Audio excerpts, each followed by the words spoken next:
In Britain, we present the colonial project as being about teaching the natives table manners and double-entry bookkeeping.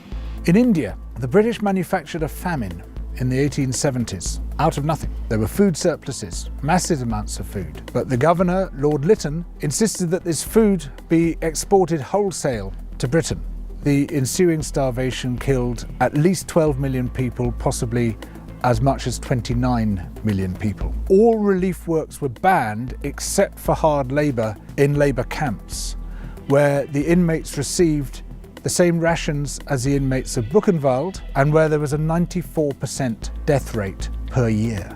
This was all done in the name of liberal free market capitalism. Of course, the British did something similar in Ireland. In Kenya, soon after the Second World War, there was an uprising by the Kikuyu people who wanted their land back.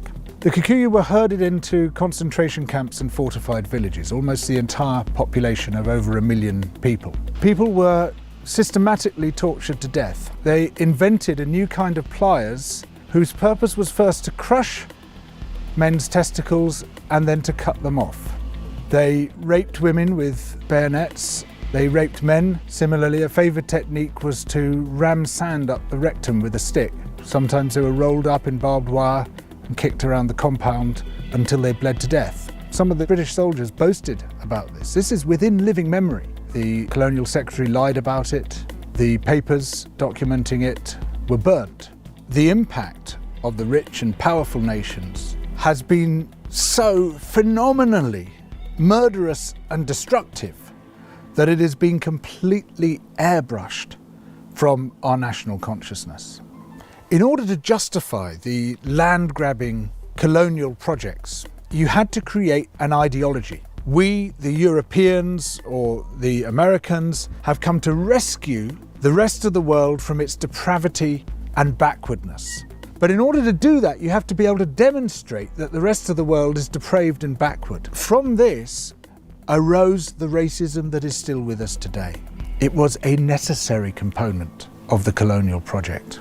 Some people might claim, well, okay, we broke a few eggs to make this omelette. It's as if all those human beings were eggs. But look at the omelette, isn't it fantastic? Look, we made this fantastic omelette. Forget about all that unpleasant stuff and let's just celebrate where we are.